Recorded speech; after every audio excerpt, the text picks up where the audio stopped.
अस्सलामुअलैकुम। Assessment and evaluation के इस कोर्स में आपको खुशामदीद। बुनियादी तौर पे ये कोर्स जो है मुख्तलिफ यूनिवर्सिटीज़ में ग्रेजुएट और पोस्ट ग्रेजुएट लेवल पे पढ़ाया जा रहा है। ऐसे तमाम तलबा को जो एजुकेशन से रिलेटेड हैं या एजुकेशन के किसी दूसरे स्पेशल फील्ड जो है उसके साथ रिलेटेड हैं, तो उनको ये कोर्स पढ़ना पड़ता है। इसलिए इससे रिलेटेड आप लोगों से कुछ इस वीडियो के थ्रू इसको एक्सप्लेन करने की कोशिश करूँगा।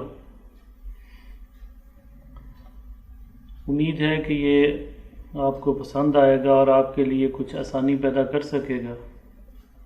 दुआ अल्लाह करीम हम सबको आसानियाँ बांटने की तौफीक अता फरमाए। तो इस पे अपने फीडबैक से भी ज़रूर आगाह कीजिएगा ताकि और बेहतरी की जा सके। तो चलते हैं अब इस कोर्स की तरफ। सबसे पहले इसका है ओवरव्यू। इस सेशन में हम क्या पढ़ेंगे, तो मुझे उम्मीद ये है कि हमारा ये कोर्स शायद 3 पार्ट्स पे चले, पार्ट 1, पार्ट 2, पार्ट 3 तक। तो ये होपफुली बहरहाल इसमें है कि हम देखेंगे why to study this topic, ये टॉपिक हमने क्यों पढ़ना है, फिर इसके जो मुख्तलिफ आस्पेक्ट्स हैं उनकी डेफिनेशंस और थोड़ी बहुत तफसील देखेंगे। फिर इसको असेसमेंट और इवैल्यूएशन जो इसके 2 मेन पार्ट हैं उनके आपस में क्या डिफरेंस है वो देखेंगे। फिर टेबल ऑफ स्पेसिफिकेशन की तरफ जाएंगे और इसके बाद फिर हम जाएंगे टाइप्स ऑफ टेस्ट उनकी तरफ। तो जितना हो सका वो हम इसमें कवर करेंगे। यहाँ सबसे पहले देखना ये ज़रूरी है कि हमने ये टॉपिक क्यों पढ़ना है। एक तो मैंने अर्ज़ किया कि ये एक फुल फ्लेज कोर्स होता है पूरे क्रेडिट आवर्स का, और दूसरी बात ये है कि जब हम एजुकेशन की फील्ड में होते हैं तो ये जो मॉडल है आपके सामने है, व्हीलर मॉडल भी कहते हैं इसको। तो हमारा ये जो एजुकेशनल प्रोसेस है या करिकुलम की डेवलपमेंट का भी प्रोसेस है, वो हमारा यहाँ से ये गोल्स, एम्स, गोल्स और ऑब्जेक्टिव्स इनसे स्टार्ट होता है। और उसके बाद फिर हम इन गोल्स या जो ऑब्जेक्टिव्स हम बनाते हैं, मकासद उनके असूल के लिए क्या लर्निंग एक्सपीरियंसेस बच्चों को हम देंगे, वो लर्निंग एक्सपीरियंसेस जो हम उनको देना चाहते हैं उनके लिए कौन सा कंटेंट हम चुनेंगे, ये करना पड़ता है। फिर उसके बाद वो जो कंटेंट हमने चुना है वो पेश कैसे करना है, बच्चों को सिखाना कैसे है, मेथोडोलॉजी का फेज़ आएगा। और उसके बाद जो एंड पे हमारा आता है वो आता है इवैल्यूएशन का फेज़। ये वाला जो असेसमेंट एंड इवैल्यूएशन है ये आखिरी फेज़ है, इसका आखिरी पार्ट है इसका, कि यहाँ से आगे हमारा फिर दोबारा नया साइकिल शुरू होता है। तो पिछले सारी एक्टिविटी को हमने जांचना होता है, जांच के फिर डिसीजन ये करना होता है कि हम अपने मकसद में किस हद तक कामयाब हुए या किस हद तक हम अपने मकसद में कामयाब नहीं हो सके। अगर कामयाब नहीं हुए तो दोबारा हम उसको रिविज़िट करेंगे ये सारे को, और अगर कामयाब हो गए तो आगे कितना कामयाब हो गए उसकी बुनियाद पे आगे हमने क्या करना है, अगली क्लास में जाना है, अगला स्टेप लेना है, क्या करना है, तो ये इवैल्यूएशन हमें बताएगी। सो ये कहने का मकसद ये है कि इवैल्यूएशन एक इंतहाई अहम प्रोसेस है, एक इंतहाई अहम स्टेप है हमारे इस ओवरऑल एजुकेशन की फील्ड में। यहाँ ये है जी कि why to study this topic. तो ये चूँकि ये यहाँ ज़हन में रखें कि ये जो मेरा वीडियो है ये वाली, इसमें ज़्यादातर मैंने फोकस किया है, बेस बनाया है, ये इस पेज के एंड पे दिया हुआ भी है source, AIOU's educational assessment and evaluation book है, पूरा कोर्स है। उसकी बुक को मैंने किया है फोकस, क्योंकि हमारे यहाँ मोस्टली यूज़ हुई होती है और लोगों ने, क्योंकि लोकल उस तरह की बुक्स अवेलेबल नहीं है, ये अच्छी बुक बनी हुई है और यहाँ टेस्ट वगैरह भी लोग उसी पे बेस करके बना रहे हैं। तो इस ज़िमन में मैंने ज़्यादातर जो कंटेंट्स लिए हैं उसी से, बाकी और भी बुक्स से मैंने वो किया है उसमें से, लेकिन ज़्यादातर फोकस उसी पे रहा है। सो ये कुछ रीडिंग जो ज़रूरी है वो हम कर लेते हैं। In order to ensure and enhance the effectiveness of teaching learning process, teachers need to get information regarding students' performance। कि जो स्टूडेंट्स की परफॉर्मेंस है उसके बारे में टीचर हर लम्हा ये चाहता है कि उसको कुछ पता चले अपने स्टूडेंट के बारे में, स्टूडेंट क्या कर रहा है, कितना समझ पा रहा है, उसको समझ आ रही है नहीं आ रही, और जो आ रही है वो किस लेवल की आ रही है। लिहाजा ये टीचर का एक बड़ा कंसर्न होता है। So based upon this information teachers make critical instructional decisions for example. तो इन्हीं इंफॉर्मेशन की बुनियाद पे जो टीचर गाए बगाए कलेक्ट करता रहता है वो मुख्तलिफ डिसीजंस बनाता है, मसलन whether to use a certain teaching method और नॉट, कि टीचर ने एक मेथड यूज़ किया है क्लास को पढ़ाने के लिए जो एक ख़ास था, तो देखना चाहता है कि उसका वो मेथड कामयाब रहा या नहीं, कि वो उसी को चलाए आगे या नहीं चलाए, या किसी और ने अगर ये यूज़ किया है तो क्या रिजल्ट्स थे। Then the whether the progress of students towards attainment of educational goals is satisfactory or not, कि जो स्टूडेंट्स की प्रोग्रेस है अपने इस फील्ड में, अपने इस कोर्स में जो टीचर साहब पढ़ा रहे हैं वो सेटिस्फैक्ट्री है या नहीं है। तो ये भी कौन बताएगा हमें? कोई हम टेस्ट, कोई असेसमेंट, कोई वैल्यूएशन कंडक्ट करेंगे तो हमें बताएगी। और इसी तरह what if a student is having learning deficiency, अगर किसी के लर्निंग में कोई प्रॉब्लम आ रहा है तो फिर क्या करना चाहिए, तो ये भी हमें कौन बताएगा? हमारे टेस्ट बताएंगे कि डेफिशिएंसी है कि नहीं है और किस तरह की है, उसका लेवल क्या है, सिवियरिटी कितनी है। देन है how to motivate a student, और फिर स्टूडेंट को मोटिवेट कैसे करना है। तो ये सारे वो वाले डिसीजंस हैं जो टीचर अपनी इंस्ट्रक्शन के दौरान उसको करने पड़ते हैं, और वो करेगा किस बेस पे? जो वो इंफॉर्मेशन कलेक्ट करेगा, ये जो हमने पीछे ये यहाँ देखा है कि स्टूडेंट के बारे में इंफॉर्मेशन कलेक्ट करेगा, और वो इंफॉर्मेशन कहाँ से कलेक्ट करेगा? ये हमारे पास 3-4 सोर्सेज होते हैं, measurement, testing, assessment and evaluation. So ये 4 कंसेप्ट हमारे अभी इस वीडियो में या इस कोर्स से रिलेटेड हैं जिनको हमें पढ़ना होता है। So primarily aims to yield the information regarding students performance in order to help the teacher और stake holders to determine a certain degree to which a learner has acquired particular knowledge.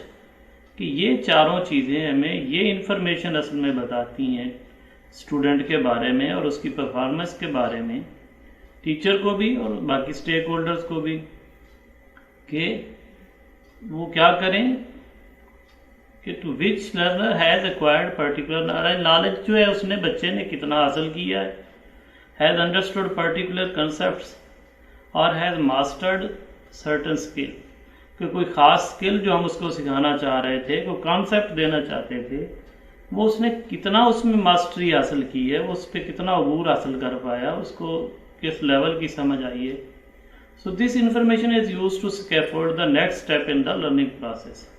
तो यही information हमें अगले step की तरफ लेके जाएगी कि हमने अगले स्टेप की तरफ जाना है या वापस ही पीछे मुड़ के किसी और स्टेप की तरफ जाना है, पीछे से दोबारा से शुरू करना है। सो इसलिए ये जो असेसमेंट और इवेल्युएशन का प्रोसेस है हमारे लिए बहुत क्रिटिकल है। और अगली बात यह है कि ये जो there is no exaggeration to say that measurement, assessment and evaluation collectively form an integral and indispensable part of teaching learning process। कि ये सारी मिलके एक लाजमी और जुज़्व ला यनफ़क जिसको कहते हैं कि जो अलहदा ना किया जा सके टीचिंग लर्निंग प्रोसेस से, ये मिलके बनाती हैं तीनों चीज़ें कि ये इसको हम उससे टीचिंग लर्निंग प्रोसेस से जुदा नहीं कर सकते।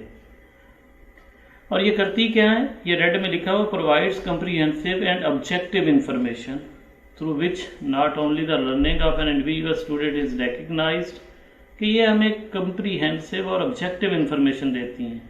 ये सब्जेक्टिव इंफॉर्मेशन नहीं है, किसी का पर्सनल पॉइंट ऑफ व्यू नहीं है, बल्कि ये क्यों बना रहे हैं, वो जो हमने एक पूरा प्रोसेस तय किया है असेसमेंट का, एवेल्यूएशन का, उसके थ्रू हम किसी नतीजे पर पहुंचते हैं जो हमें बच्चे के बारे में एक राय कायम करते हैं। Then but also through this information the overall effectiveness of an educational program can be judged, maintained and or enhanced। ये सिर्फ बच्चे से रिलेटेड ही नहीं है, बल्कि जो एक प्रोग्राम हमने शुरू किया है, कोर्स शुरू किया है, लेट्स से मैथ का था, इंग्लिश लैंग्वेज का था, हमने एक टेंसेस सिखाने का प्रोग्राम शुरू कर लिया, तो जो भी हमने किया उसकी भी इफेक्टिवनेस हम कैसे जज करेंगे, बच्चों के रिजल्ट से, बच्चों से असेसमेंट से उसकी एवेल्यूएशन करेंगे तो हमें पता चलेगा कि ये प्रोग्राम भी वो जो था वो इफ़ेक्टिव था या नहीं था, उसकी वैल्यू क्या थी, वो उसको एनहांस करना चाहिए या उसको मेंटेन करना चाहिए। तो ये कौन हमें बताएगा, ये सारी चीज़ें हमें बताएगी हमारी ये वाली असेसमेंट एवेल्यूएशन। सो इसी तरह ये हमारे लिए बहुत ही ज़रूरी है। अब आगे आ जाते हैं जी इसकी कुछ डेफिनेशंस की तरफ, वो थोड़ा सा मैंने स्किप किया है कि टाइम बहुत ज़्यादा हो जाएगा। आगे है जी, despite their significant role in education the terms measurement, assessment and evaluation are usually confused with each other, के मोस्टली लोग इनको कंफ्यूज करते हैं, ओवरलैपिंग समझते हैं और इंटरचेंजेबल समझते हैं, लेकिन बहरहाल इनमें डिफरेंस है और इनके स्पेसिफिक मीनिंग्स हैं जिनको हम थोड़ा बहुत समझने की यहाँ पे कोशिश करेंगे। लें जी, पहली है measurement. In general the term measurement is used to determine the attributes और डायमेंशंस ऑफ ऑब्जेक्ट, कि कोई भी एक चीज़ है उसकी हम एट्रीब्यूट्स, उसकी करैक्टरिस्टिक्स को नापने के लिए, जांचने के लिए या उसकी मुख्तलिफ डायमेंशंस को नापने के लिए हम मेजरमेंट यूज़ करते हैं। जैसे हम रूटीन में भी मेजर कहते हैं नापने को, कितने फुट है, कितने किलोग्राम है, कितना ऊंचा है, कितना मोटा है, कितना नीचे वो ये बुक इसने कितनी पढ़ी। इसी तरह किसी बंदे के जो एट्रीब्यूट्स हैं किसी बंदे के, उसकी रीडिंग में, उसकी स्टडी में, तो वो भी हम जब नंबर्स में लेके आएंगे उसको, तो वो हमारे लिए मेजरमेंट बनेगी। मसलन आगे है, we measure an object to know how big, tall और हैवी इट इज़, कि कोई चीज़ बड़ी कितनी है, लंबी कितनी है या हैवी कितनी है। In educational perspective measurement refers to the process of obtaining a numerical description of a student's progress towards a pre determined goal. Educational context में यह है कि हमने को प्री डिटरमिन्ड पहले से गोल सेट किया होता है और उसकी तरफ हम स्टूडेंट की जो प्रोग्रेस है न्यूमेरिकल फॉर्म में, नंबरों की शक्ल में वो जो लेके उसका आंसर आते हैं कि ये प्री डिटरमिन्ड जो पहले से सेट किया हुआ गोल है उसके बारे में हमने कितना एडवांस किया है, कितना उसको अचीव किया है, नहीं किया, तो ये हमारी बनेगी measurement. This process provides the information regarding how much a student has learned.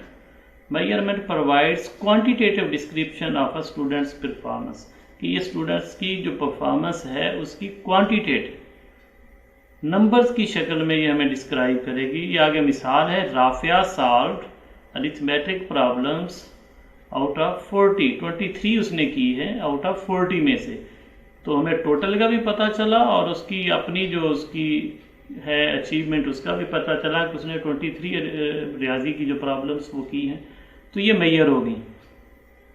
But it does not include the qualitative aspect. For example Rafia's work were neat, कि ये जो हमें मेजरमेंट मिली है ये तो हमें मिल गया कि 23 का फिगर है कि उसने 23 सवाल किए हैं, ठीक हो गया। ये हमें नहीं पता कि उसका वर्क कितना नीट है और उसने वो जो 40 में से 23 किए हैं वो मुश्किल वाले किए हैं या आसान वाले किए हैं, कौन से उसने किए हैं। सो हमें नंबर की हद तक तो ये तादाद मिल गई, आगे उसकी डिटेल जो है वो डिस्क्रिप्शन ये वाली नहीं देती है हमें मेजरमेंट जो है। अलबत्ता जहाँ तक नापना, जैसे पैमाइश कहते हैं, तो पैमाइश की हद तक नंबर्स की शक्ल में ये हमारी मदद करती है। अगला स्टेप है G testing. A method to determine a student's ability to complete certain tasks or demonstrate mastery of a skill or knowledge of content. Some types would be multiple choice test or a weekly spelling test. While it is commonly used interchangeably with assessment or even evaluation, it can be distinguished by the fact that a test is one form of an assessment. कि ये जो test है, हम किसी भी बंदे के, किसी भी स्टूडेंट्स की ये जो एबिलिटी है उसको डिटरमिन करने के लिए हम लेते हैं, या किसी टास्क को या किसी स्किल में उसने कितनी मास्टरी हासिल की है उसको जज करने के लिए हम टेस्ट लेते हैं। लेकिन वो जैसे कह रहे हैं कि टेस्ट जो है असेसमेंट का एक पार्ट हो सकता है, मुकम्मल असेसमेंट नहीं हो सकती। जिसका मतलब ये है कि जो टेस्ट है ये छोटे लेवल का है और असेसमेंट उससे ऊपर के लेवल की है। कि असेसमेंट में कई टेस्ट शामिल हो सकते हैं, एक टेस्ट किसी एक ख़ास एस्पेक्ट को मेजर कर रहा होगा। लिहाजा आगे जैसे ये लिखा है, टेस्ट इज़ एन इंस्ट्रूमेंट और अ सिस्टमेटिक प्रोसीजर। कि ये कोई इंस्ट्रूमेंट हो सकता है, ये एक सिस्टमेटिक प्रोसीजर है, इसमें स्टेप्स हैं। To measure a particular characteristic, कोई एक ख़ास करेक्टरिस्टिक है, एक ख़ास किसी बंदे की सिफत है जिसको मेजर करने के लिए हमने टेस्ट बनाया है। मिसाल आगे दे दी है कि a test of mathematics will measure the level of learners knowledge of this particular subject और फील्ड। अगर हमने मैथ के लिए टेस्ट बनाया है तो वो मैथ ही का टेस्ट होगा, इंग्लिश को या उसकी लैंग्वेज को या उसके साइंस के रूम को मेजर नहीं कर रहा होगा। तो ये टेस्ट है जी। अभी तक हमने क्या पढ़ा है, दो चीज़ें हमने पढ़ी हैं। एक तो मेजरमेंट है कि हमने नंबर्स में लेके आना है, दूसरा टेस्ट है कि हमने कोई ख़ास कोई सर्टन ट्रेड, सर्टन करेक्टरिस्टिक को हमने टेस्ट करना है, जज करना है। तो उसके लिए हमें टेस्ट बनाना पड़ेगा और वो टेस्ट लेना पड़ेगा। देन आगे की असेसमेंट, ये उससे ज़रा बड़ा स्कोप है इसका। टेस्टलिक डिफाइंड असेसमेंट एज, अब असेसमेंट क्या है? A process by which information is obtained, एक ऐसा प्रोसेस जिससे इंफॉर्मेशन हासिल की जाती है। कौन सी information? Relative to some known objective और गोल, जो कोई ख़ास जिसका ऐसा मकसद जिसका हमें पता है, गोल है या ऑब्जेक्टिव है, उससे जो रिलेटेड इंफॉर्मेशन हमें हासिल होती है उसका प्रोसेस है। Assessment is a broad term that includes testing, ये ब्रॉडर लेवल की है, इसमें टेस्टिंग इसी के अंदर इसका पार्ट है। मिसाल के तौर पे, a teacher may assess the knowledge of English language through a test, एक टेस्ट लेके इंग्लिश लैंग्वेज का नॉलेज चेक किया जा सकता है।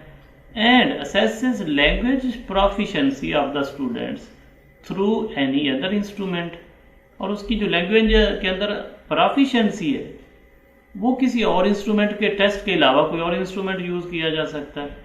मसलन फॉर एग्जाम्पल ओरल क्विज, जुबानी क्विज हो सकता है जिसमें टेस्ट तो नहीं है, लिखना नहीं पड़ेगा। और प्रेजेंटेशन, या बच्चे को कहा जाए कि आके प्रेजेंट करो, डाइस पे आके खड़े होके अपना पॉइंट ऑफ व्यू प्रेजेंट करो या किसी टॉपिक पे बोलो। तो इससे क्या होगा कि उसकी जो लैंग्वेज है, उसकी प्रोफिशिएंसी है, ये हमें बता रहा है। प्लस उसका टेस्ट जो हमने ले लिया है, टेस्ट में उसका आ जाएगा कि उसको वो जो यूजेज ग्रामर का आ रहा है नहीं आ रहा, टेंसेस का आ रहा है नहीं आ रहा, सेंटेंस कंस्ट्रक्शन पे उसका कितना अबूर है, ये सारी चीज़ें मिलके हमें असेसमेंट दे रही हैं उस बच्चे के बारे में। सो इसी तरह ये पार्ट हो गया, उसका एक पार्ट बन गया टेस्ट, जबकि ये बाकी प्रेजेंटेशन और क्विज वगैरह जो है उसके बाकी साथ ही पार्ट बन गए। Based on this view we can say that every test is assessment but every assessment is not the test. तो ये हम कह सकते हैं कि हर टेस्ट जो है वो असेसमेंट का हिस्सा हो सकता है, जबकि हर असेसमेंट जो है वो किसी टेस्ट का ज़रूरी नहीं टेस्ट की फॉर्म में हो। टेस्ट नहीं भी है, जैसे हमने ये किया, क्विज हो सकता है, प्रेजेंटेशन हो सकती है, डायलॉग हो सकता है, स्टोरी टेलिंग हो सकती है, तो टेस्ट की फॉर्म में नहीं भी हो सकती। The term assessment is derived from Latin word asseter, which means to be set beside. ठीक हो गया जी कि ये इस वर्ड से लैटिन वर्ड है, इसकी ओरिजिन, और जिसमें लैटिन में इसका मीनिंग है set me side. In contrast to testing, the tone of the term assessment is non threatening. ये इसका बड़ा काम है कि ये जो असेसमेंट है इसमें थ्रेटनिंग, डर नहीं है स्टूडेंट के लिए। जैसे टेस्ट आ गया, सारे स्टूडेंट्स परेशान हो गए, कल टेस्ट हो रहा है, परसों टेस्ट हो रहा है, वो हाँ मची होती है जी, कहाँ से आ रहा है, क्या हो रहा है, कौन बना रहा है, अपना टीचर बना रहा है, कोई और टीचर बना रहा है। लेकिन असेसमेंट में ये बात नहीं है, असेसमेंट थ्रेटनिंग नहीं है। It indicating a partnership based on mutual trust and understanding, कि इसमें तलबा का और असातिज़ा का आपस में म्यूचुअल ट्रस्ट होता है, अंडरस्टैंडिंग होती है। In the broadest sense assessment is concerned with children's progress and achievement. अगर इसको ब्रॉडर सेंस में लिया जाए तो ये बच्चों की प्रोग्रेस के साथ रिलेटेड है, उनकी अचीवमेंट के साथ ये रिलेटेड है। अच्छा जी, आगे है इसकी एक मैंने क्लासरूम असेसमेंट की एक डेफिनेशन दी है, रेफरेंस उसका दिया हुआ है। The process of gathering, recording, interpreting, using and communicating information about a child's progress and achievement. क्या ये पूरा प्रोसेस है जिसमें हम क्या करते हैं, टीचर गैदर करता है इंफॉर्मेशन बच्चों की प्रोग्रेस से रिलेटेड, फिर उसको रिकॉर्ड में लाता है, लिखता है, ज़ब्त तहरीर में लाता है, रिकॉर्ड रखता है, फिर उसको इंटरप्रेट करता है कि ये क्या, इसका मतलब क्या है, मीनिंग क्या है, इससे क्या डिराइव होता है। फिर यूजिंग एंड कम्युनिकेटिंग इंफॉर्मेशन, फिर उसको यूज़ करता है बच्चे की भलाई के लिए, और पेरेंट्स को या अपने हाई अप्स को या जिसको भी वो कम्युनिकेट करना हो प्रोग्रेस, वो ये कम्युनिकेट करता है। During the development of knowledge, concept, skills and attitudes, कि ये जब वो ये सारों के ऊपर काम कर रहा होता है, बच्चों के नॉलेज, कॉन्सेप्ट, स्किल, एटीट्यूड की डेवलपमेंट पे काम कर रहा होता है, इस दौरान वो बार बार ये इंफॉर्मेशन गैदर करता है, उसको रिकॉर्ड करता है, उसको सोचता है, समझता है, और फिर जिस लेवल पे उसको आगे कम्युनिकेट करना हो वो उधर कम्युनिकेट भी करता है। तो ये एक असेसमेंट का प्रोसेस है। In short, we can say कि assessment entails much more than testing। कि मुख्तसर ये है कि assessment का स्कोप बहुत वसी है टेस्टिंग से। पहले हम गए थे मेजरमेंट पे, को सिंपली नंबर्स की, हम उनको नंबर्स दे रहे हैं मुख्तलिफ एट्रीब्यूट्स को।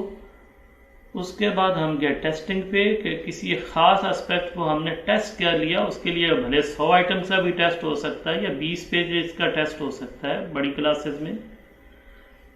तो उसके बाद हम टेस्ट से निकल के आगे असेसमेंट की तरफ, कि ये एक ज़रा उससे भी ब्रॉडर स्कोप का, कि it is an on going process, ये चलता रहता है। ये नहीं कि एक दफ़ा टेस्ट लिया तो वो टेस्ट फिनिश हो गया, ये चलता रहता है, टीचर मुसलसल असेस करता रहता है, क्योंकि असेस उसने टेस्ट के अलावा भी करना है।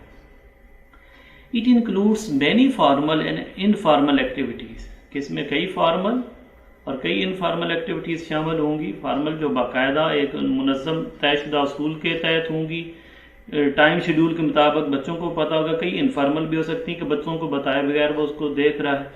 Design to monitor and improve teaching and learning, और इस सारे का मकसद क्या होगा कि उसने अपनी टीचिंग लर्निंग का जो प्रोसेस है, बच्चों की जो इम्प्रूवमेंट है, उसको उसने मॉनिटर भी करना है और इसको इम्प्रूव भी करना है। एक और डेफिनेशन है जी, ये भी असेसमेंट की है, क्योंकि असेसमेंट का स्कोप ज़रा बड़ा है, तो मैंने इसकी कवर डेफिनेशन भी दे दी है यहाँ पे। The process of gathering information to monitor progress, progress को मॉनिटर करने के लिए ये इंफॉर्मेशन गैदर करने का प्रोसेस है। And make educational decisions if necessary, और इसकी बेस पे अगर कोई एजुकेशनल डिसीजन करने हैं, अगर ज़रूरी समझें तो वो भी हो सकते हैं। इस लेवल की है ये कि इसकी बेस पे डिसीजन किया जा सकता है।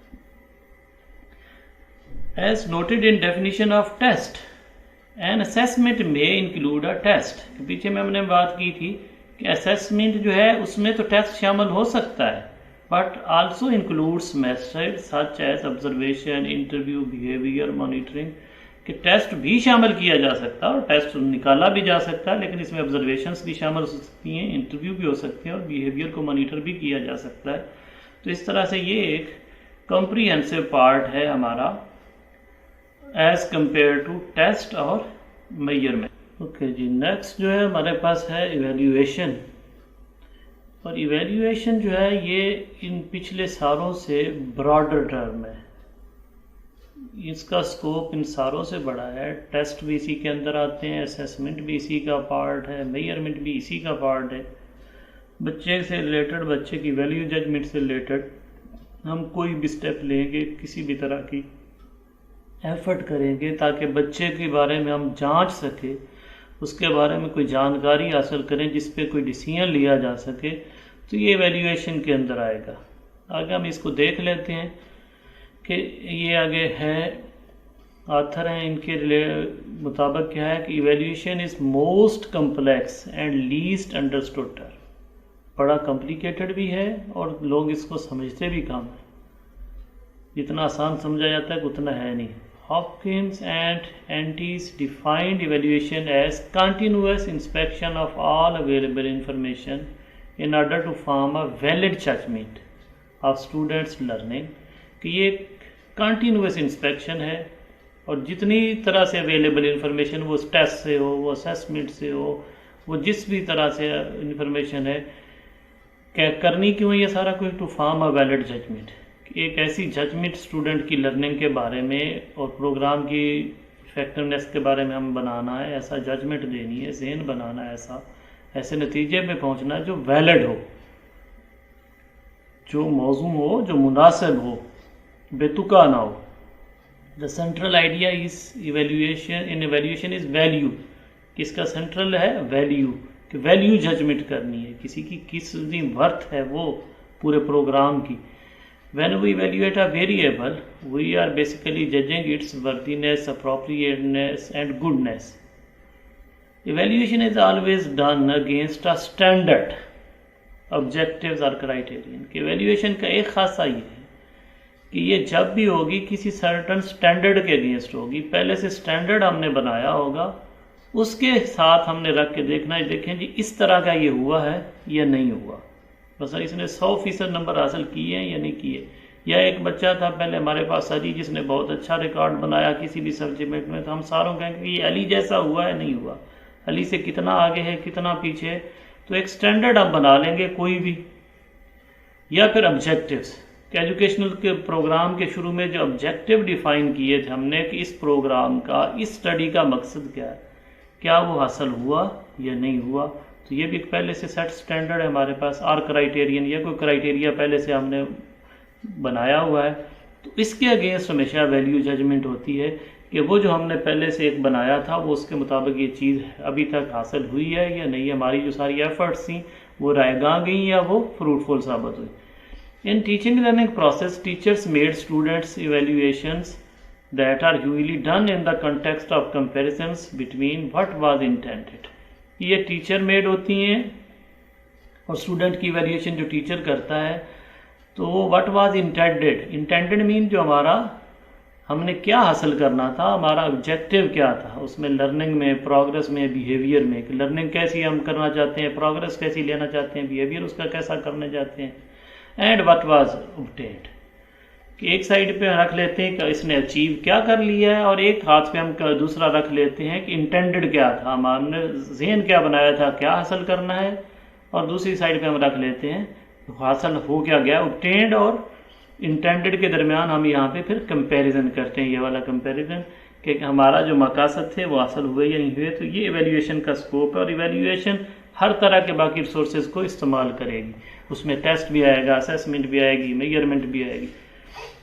नेक्स्ट है जी procedures use to determine whether the subject से मुराद यहाँ स्टूडेंट है, meets a pre test criteria, preset criteria के पहले से जो सेट किया हुआ है क्राइटेरिया हमने बनाया था, स्टैंडर्ड बनाया था, क्या स्टूडेंट उसको मीट कर रहा है, वहाँ तक पहुँच पाया है। Such as qualifying for special education services, for example कि जिसको स्पेशल एजुकेशन सर्विसेज के लिए वो क्वालिफाई कर पा रहा है, यानी जो हमने पहले से एक क्राइटेरिया सेट किया कि इन बच्चों को स्पेशल एजुकेशन की सर्विसेज मिलनी है और इनको नहीं मिलनी, तो वो जो स्टैंडर्ड है वहाँ तक पहुँचा या नहीं। दिस यूजेज असेसमेंट, ये असेसमेंट को भी यूज़ करता है। रिमेंबर दैट एन असेसमेंट में बी अ टेस्ट, और ये भी ध्यान में रखें कि असेसमेंट खुद आगे टेस्ट को यूज़ कर रही होगी। क्या बताया जा रहा है कि टेस्ट छोटा पार्ट है, आगे उससे बड़ा असेसमेंट पार्ट है, और फिर उससे बड़ा आगे इवैल्यूएशन है। कि एवेल्यूएशन असेसमेंट को यूज़ कर सकती है और असेसमेंट आगे टेस्ट को यूज़ कर सकती है to make a determination of qualification in accordance with the pre determined criteria, कि पहले से डिटर्मिन किया हुआ क्राइटेरिया है, बनाया हुआ है हमने, उससे रिलेटेड हमने वैल्यू जज करनी है उसकी, ताकि पता चले कि वो। अच्छा, अब हम इसको सम अप करने की तरफ आते हैं कि in education evaluation is the process of using the measurements. Education की फील्ड में इवेल्यूएशन क्या है? ये वो वाला प्रोसेस है जो मेजरमेंट्स को यूज़ करता है, gathered in assessments.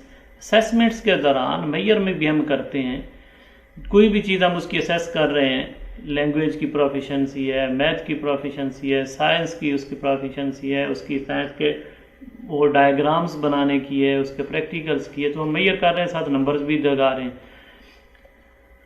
Teachers use this information to जज the relationship between what was intended by the instruction and what was learned. Again वही कि ये, लेकिन जब भी हम इवैल्यूएशन करेंगे ये ज़रूर करेंगे कि पहले से हमने तय क्या किया था, क्या हासिल होना चाहिए और उसमें से कितना हासिल हुआ है, तो जिससे हमें पता भी चले कि हम वैल्यू जज उसकी हो सके कि वो प्रोग्राम वो सक्सेसफुल था, वो एक कोर्स, वो एक सिलेबस, वो एक टीचर, वो एक किताब, क्या वो अपने मकसद में कामयाब हुई या नहीं हुई। आगे, if the objectives our destination, तो ये एक अच्छी लाइन है, मैंने इसीलिए यहाँ डाल दी कि अगर ऑब्जेक्टिव्स जो हैं वो डेस्टिनेशन हमारी बन जाए, मंजिल हमने मकासद तक पहुँचना है, और instruction is the path to it, और हमारी जो पढ़ाई है, टीचिंग है, वो इसकी उस ऑब्जेक्टिव मंजिल की तरफ जाने का रास्ता हो, then assessment is a tool to keep the efforts on track. तो फिर असेसमेंट का रोल क्या है कि हमारी इन सारी एफर्ट्स को रास्ते पे रखें, कि हम कहीं डेविएट ना कर जाएं। थोड़ी थोड़ी देर बाद हम असेस करते रहेंगे कि क्या हम अपने ट्रैक पे जा रहे हैं, तो असेसमेंट हमें बताएगी कि हम अपनी मंजिल ही की तरफ हमारा रुख है, कहीं और नहीं जा रहे हैं, हम डेविएट नहीं तो नहीं कर रहे। To ensure that the path is right after the completion of the journey, assessment is indication that destination is ahead. तो ये सारी कंप्लीशन, इस सफ़र के कंप्लीट करने के बाद, तो ये जर्नी, असेसमेंट का जो जर्नी है हमारा, तो हमें पता चलता है कि मंजिल हमारी हमारे सामने, हमने कहीं और नहीं भटके नहीं है, सीधा अपनी मंजिल की तरफ है। अच्छा, अभी इस सारे प्रोसेस को थोड़ा सा आसान करने के लिए इस डायग्राम की मदद से हम थोड़ा सा देखेंगे तो कुछ और आसानी हो जाएगी। लिखा हुआ which comes first, assessment, evaluation और मेजरमेंट। तो नीचे ये डायग्राम देखें, आपको ज़्यादा समझ आ जाएगी। ये देखिए, टेस्टिंग एक छोटा पार्ट है और इससे बड़ा पार्ट क्या है? मेजरमेंट। ये वाली कि मेजरमेंट के अंदर टेस्टिंग मौजूद है, लेकिन टेस्टिंग के अलावा भी और कुछ मौजूद है, जैसे हमने पढ़ा था, अभी देखा भी कि उसके अलावा वो क्विज़ ले सकता है, उससे मुकालमे करवा सकता है, स्पीच करवा सकता है, लैंग्वेज की प्रोफिशेंसी देखने के लिए। जैसे मैथ में सिचुएशन दी जा सकती, पैसे दे के जाए, चीज़ें खरीद के लाएँ, कितने बच गए, यह टेस्ट में तो नहीं हो रहा आपका, क्योंकि पेपर पेंसिल जो टेस्ट है वो नहीं है। अच्छा, उसके बाद इससे भी बड़ा जो है वो स्कोप है इवैल्यूएशन का, कि इवैल्यूएशन के अंदर असेसमेंट भी है, टेस्टिंग भी है, और उसके अलावा भी आपकी जो जजमेंट है, आप ऑब्जर्व कर रहे हैं, उसमें इंटरव्यू ले रहे हैं, देख रहे हैं उसको, जितनी भी आपकी बाकी चीज़ें हैं वो आगे कुछ आएंगी। तो ये इस तरह से ये इनका आपस में एक जो लिंक बन रहा है वो ये है कि ये इवैल्यूएशन सबसे बड़ा स्कोप है, उसके अंदर असेसमेंट भी आती है और टेस्टिंग भी आती है, लेकिन मेजरमेंट के अंदर इवैल्यूएशन नहीं है। और इसी तरह मेजरमेंट के अंदर टेस्टिंग मौजूद है, लेकिन टेस्टिंग के अंदर मेजरमेंट नहीं है। तो ये बड़े से छोटे की तरफ या छोटे से बड़े की तरफ अगर हम ज़हन में रखेंगे तो हमारे लिए आसानी रहेगी। आगे जी, thus evaluation includes measurement when decisions are made on the basis of information from quantitative methods. Sir ये चीज़ें हो गई हैं, आगे चलते हैं नेक्स्ट की तरफ। आगे जी, ये थोड़ा सा डिफरेंट मॉडल है, ये हमें उससे ज़्यादा बेहतर बताएगा।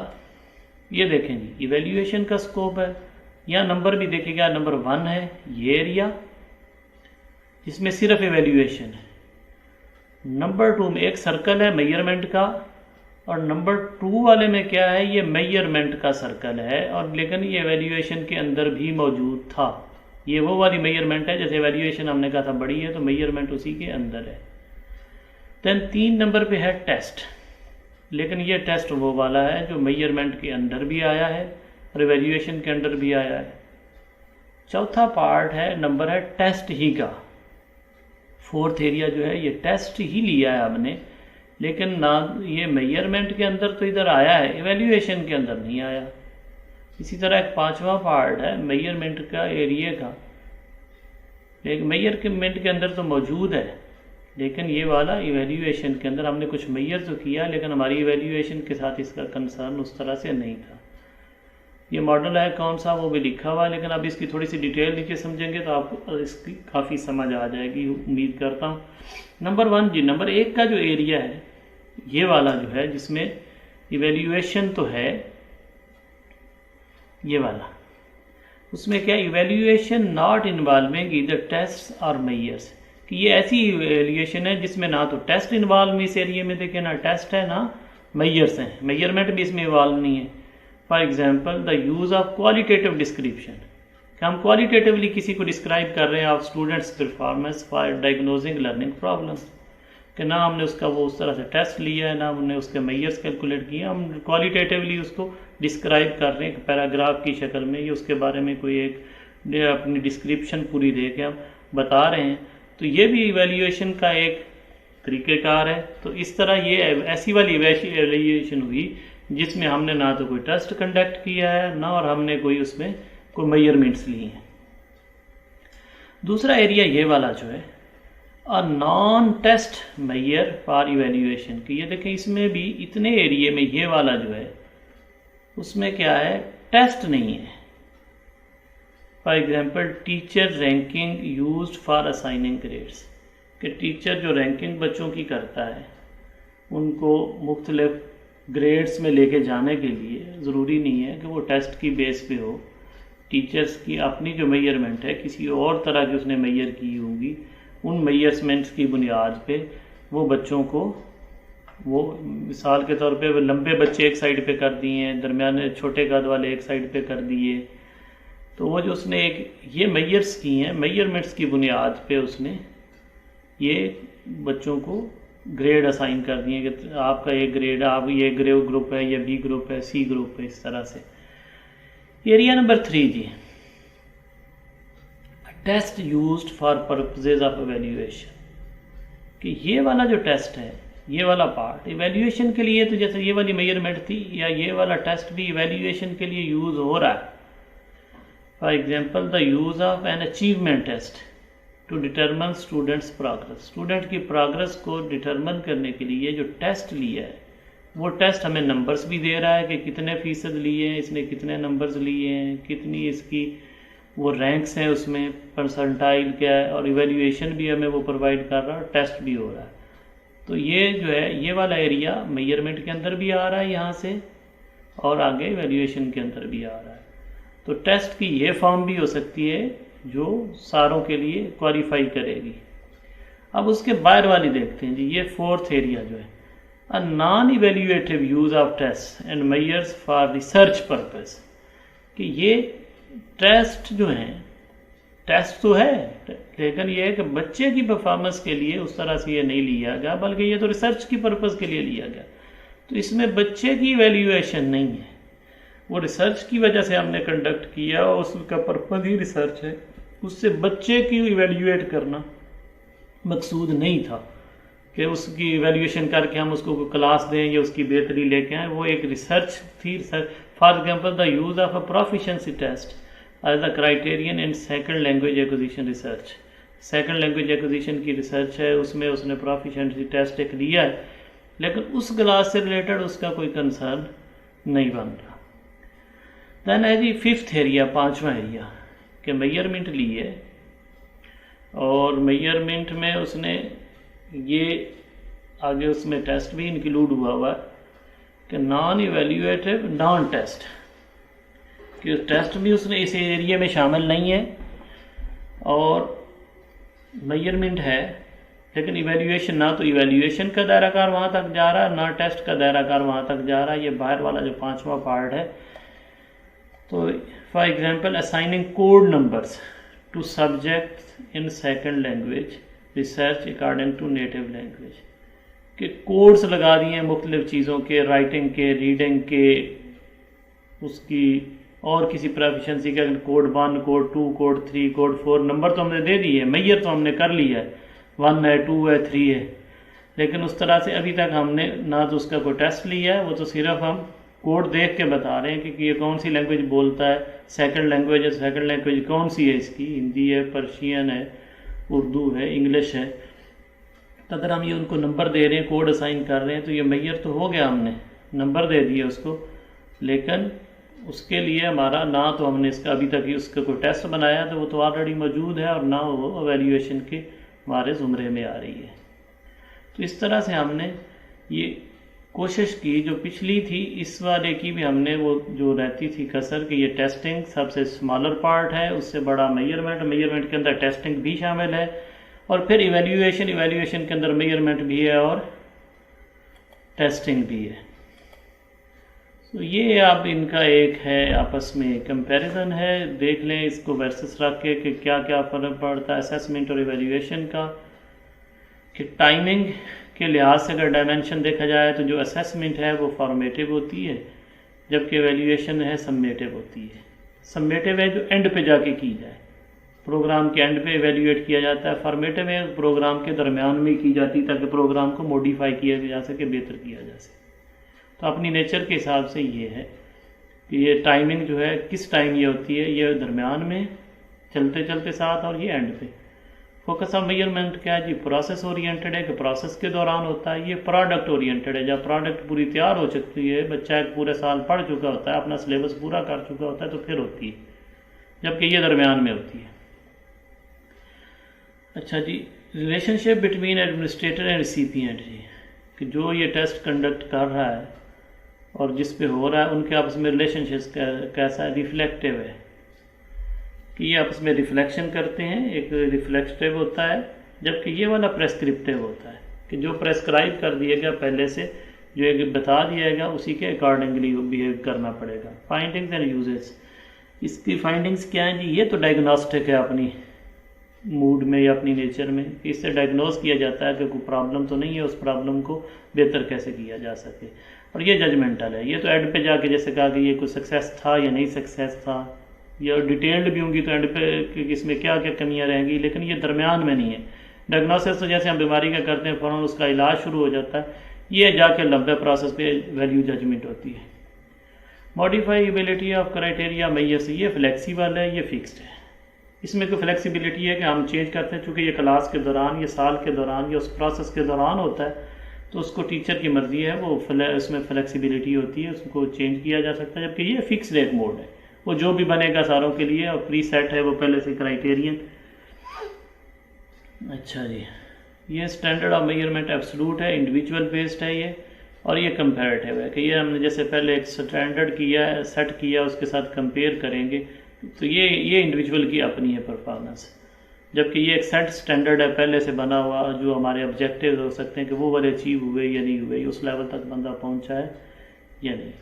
Relation between objects and assessment and evaluation क्या है, कोऑपरेटिव है यहाँ तो, क्योंकि इसमें हमने बेहतरी लानी, इम्प्रूवमेंट मकसद होता है। जबकि ये है कंपेटिटिव, इसमें तो मुकाबले की फिजा है, हर बंदे ने जी अपनी अपनी करनी, हिम्मत करनी है और कहाँ जाना।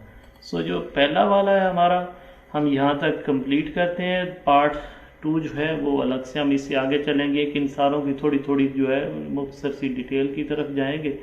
तो अभी तक जो हमने लर्न किया ज़हन में रखिएगा। सबसे पहले हमने देखा कि इसकी अहमियत क्या है असेसमेंट एवेल्यूएशन की, फिर हमने कुछ डेफिनेशंस देखी हैं, और फिर उनका हमने स्कोप ये देखा है कि इनमें से बड़ा ब्रॉडर स्कोप किसका है। तो हमने देखा कि सबसे ब्रॉडर स्कोप जो है वो है इवैल्यूएशन का।